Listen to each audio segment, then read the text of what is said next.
First, I want to talk about an issue far more important, I think, to the average Australian than the PM's voice to the Parliament, the housing crisis that's government is making worse, of course, by bringing in record numbers of migrants.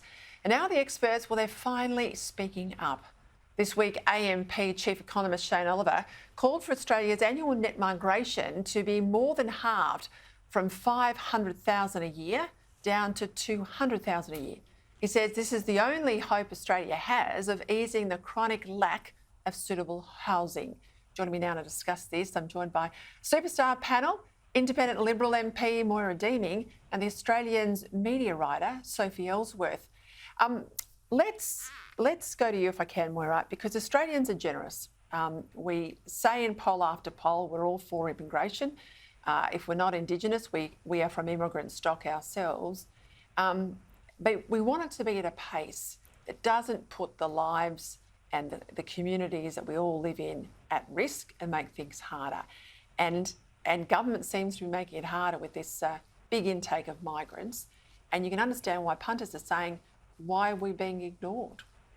Well, that's exactly right. It's just what happens with every issue, it seems, is that if people raise legitimate concerns about something, they get called racist at the moment.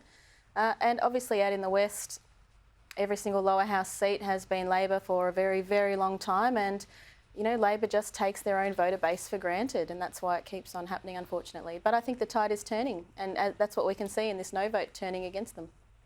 What about the comments from Shane Oliver? I mean, I do think, you know, he's absolutely right there, and you've got this plan by Dan Andrews announced this week in Victoria to build 2 million more homes. When you read the detail, it's about centralising all the planning authorities basically in his government. So gone will be the say of local people through their local council. Let's say you're in the suburbs and someone wants to whack a big block of flats next door. That'll be taken out of your hands and Andrews will decide. I mean, there's announcements today that they'll drop permit limits for single dwellings.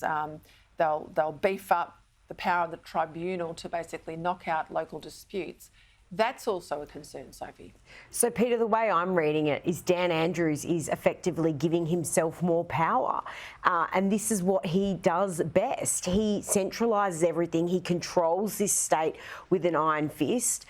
What's John Pesciuto doing about this? Not a lot that I can see. And I think it's concerning for people living in high-density areas already. I mean, I know I live in the southeast. It's, you know, down alongside the Bayside, it's chock-a-block, Peter. There's high density going up, up, up. Heaven help us if we're going to get more and more of these types of buildings in inner Melbourne and around the suburbs. And of course, in Victoria this week, they've announced a tax on Airbnbs. I said here on the program, I mean, once the PM said, you know, not a bad idea, Dan, other Labor leaders would roll it out. And Anastasia Palaszczuk today makes it clear that it's on the table in Queensland. I mean, if you've got a holiday home and you're hit by cost of living, now you're going to be hit by a tax on trying to get, you know, rented out for a couple of weeks a year. And there's not going to be any return on those taxes. Labor cannot manage our money. They always need more of it, and they never spend it well. They just increase the size of their bureaucracy and oppress everybody. You know, we really do need to shape up as an opposition to actually really get rid of this government. We have to save Victorians. What did you make of the PM's decision today not to have a Fair Income Royal Commission into COVID? Basically, you know, a weak inquiry, no power to compel witnesses, no power to get documents. The Premier's off scot-free under the terms of reference because if it was a decision by a Premier, he doesn't want to know about it. Well, Peter, I'm not surprised. As much as I want to put COVID behind me, and I think a lot of Australians do, we need to know what on earth unfolded during this time. There was just crazy stuff happening. You know, we couldn't go 5Ks, we couldn't have people to our homes. We were locked down here in Melbourne, 6 lockdowns, ripped families apart, ripped communities apart. We saw a mass exodus. These are premiers and bureaucrats, you know, people like Brett Sutton, they need to be held to account. And I think this has really turned out just to be a nothing burger. I mean, what's it going to mean at the end of it? Probably not a lot.